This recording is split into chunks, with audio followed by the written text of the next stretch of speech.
ሴት ልጅ እንደወደድካት ከነገርካት በኋላ ማካበር ከጀመረች እነዚህ ነገሮች አንድ በአንድ አድርጋቸው። የመጀመሪያው ነገር ትኩረትን ቀንስ። እንደወደድካት ከነገርካት በኋላ የሚታይ ባህሪ ለውጥ ካስተዋልክባት፣ ማለትም ጉራ ሊሆን ይችላል ወይም ደግሞ አንተን ማራቂ መግፋት ባህሪ ካስተዋልክባት ልክ በጣም ቀርበህ እና ጎኗ ሆነ በራስ መተማመኗን ከፍ እንዳረከው ሁሉ ከጎኗ በመሸሽ ማለትም ከእርሷ በመራቅ ደግሞ የባዶነት ስሜት እንዲሰማት ማድረግ ትችላለህ።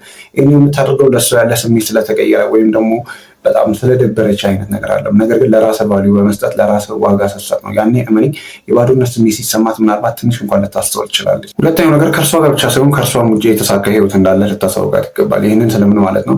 እርሷ ስታወራ ወይም ደግሞ ቴክስት ስታደርግልህ ስትደውልልህ ሊሆን ይችላል በጣም ደስተኛ ትሆናለህ፣ ወይም ደግሞ አብራችሁ በምታሳልፉበት ጊዜ አሪፍ ሰው ልትሆን ይችላለህ። ከዛ በኋላ ግን እርሷ የራቀች የገፋች ወይም ደግሞ ያገለለች ሲመስል ደግሞ ሁሉ ነገር የሚጨልምብህና የሚደብርህ አይነት ሰው ከሆንክ እመነኝ እርሷ ራሷ በአንተ ባህሪ መደበር ትጀምራለች። ትክክለኛ ወንድ የሚባለው ምንድን ነው ማለት የሆነ ሴት ወደ ህይወቱ መታ ሙሉ እንድታደርገው ነው። ያ ማለትም ከህይወት ስትወጣ እርሷ ሙሉ ለሙሉ እንድታጎርልህ ወይም ደግሞ እርሷ በራቀች ቁጥር የሆነ ሙሉ የሚደበር አይነት ሰው እንድትሆናለህ። እመነኝ እንደዚህ አይነት ባህሪ የምታሳያት ከሆነ በጣም ተረጋለች። ስለዚህ እነዚህን ባህሪያት በአጠቃላይ ልታስወግዳቸው ይገባል። ሶስተኛው ነገር ከእርሷ ጋር ያለህን ግንኙነት ማስተካከል መጀመር መቻል አለብህ። ይህንን ስንምን ማለት መስለ ብዙ ወንዶች የፍቅር ስሜታቸውን ለአንዲት ሴት ከተናገሩ በኋላ ሴቷ ኢግኖር ስታደርጋቸው ወይም ደግሞ ችላ ስትላቸው ወይም የኮራሽ ሲመስላቸው ወደ ልመና ይገባሉ። ማለት አንድ የፍቅር ስሜትን ተናግሬያለሁ፣ ስለዚህ እርሷን የተከፈለውን ዋጋ ከፍዬ ወደ ህይወት ማምጣት እችላለሁ የሚል እሳቤ ውስጥ ይገባሉ። ይሄ ነገር በፍጹም ስህተት ነው እውነቱን ለመናገር። ምክንያቱም ሴት ልጅ እንደወደድካት ብታቅም ወይም ደግሞ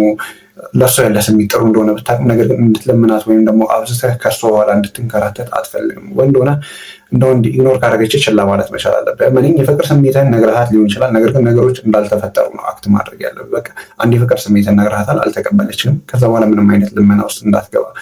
ልክ ኢግኖር ስታደርጋ በቃ ኢግኖር እንደተባለ ሰው ሆነ ከጎኗ ሙሉ ለሙሉ ልትርቃት ይገባል። ያኔ በግራ መጋባት ስሜት ወደ ህይወት እንድትመለስ ልታደርግ ትችላለህ። አራተኛው ነገር የፍቅር ሀሳብን ሙሉ ለሙሉ መተው ነው። አብዛኞቹ ሴቶች ማለት ይቻላል ወንድ ልጅን ሊያሸሹት ወይም ደግሞ ሊያረቁት ወይም ችላ ሊሉት ይችላሉ።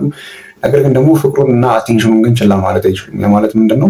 የትኛውም ሴት ማለት ይቻላል አንድ ወንድ የሚሰጣትን ትኩረትና አቴንሽን ትፈልጓለች። አንደኛ ነገር በራስ መተማመኗን ለመገንባት ወይም ደግሞ ተወዳጅ ነኝ ተፈላጊ ነኝ አይነት ስታፍ ለመጫወት። ስለዚህ የሆነች ሴትን በተቃራኒ አቅጣጫ መሳብ የምትፈልግ ከሆነ የምትሰጣትን ትኩረትና አቴንሽን መቀነስ መቻል አለብን። ምንም ያህል ውደዳት፣ ምንም ያህል ለሷ ጥሩ ስሜት ይኖራት፣ ነገር ግን ያን አቴንሽን መቀነስ አለብን። የመጨረሻውና ወሳኝ እውነት ምን መሰለህ? በፍጹም ዝምታ ውስጥ ግባ። ይህንን ስል ምን ማለት ነው? ቴክስት ማድረግን፣ መደወልን ወይም ደግሞ በተለያዩ መንገድ በሶሻል ሚዲያ ሊሆን ይችላል እሷ መፈለግ፣ ስቶሪዋን ማየት ወይም ደግሞ እሷ በአካል የምትገኝበት ቦታ በመገኘት ለመታየት መሞከር፣ እንደዚህ አይነት ባህሪዎችን በአጠቃላይ ቶታሊ ነው ማቆም መቻል አለብን። ምክንያቱም እንዴት ነው አንተ መገኘትህ እንዲወደድልህ መጀመሪያ አለመገኘት ወይም ደግሞ ሙሉ ለሙሉ መጥፋት መቻል አለብህ። አንድ ሴት በአንተ ላይ ፍላጎት እንዲያረባት ወይም ደግሞ እንድትወደህ አብዝቶ በመገኘት እና በዙሪያ በመኖር አይደለም። ነገር ግን ያንተ አለመኖር ወይም ደግሞ ያንተ በህይወት ውስጥ የምታጎለውን ነገር በትክክል ማወቅ አለባት። ያንን ደግሞ ለማሳወቅ እንዳልኩ በተወሰነ ደረጃ ከሷ በመራቅ ስፔስ ልትፈጠር ይገባል።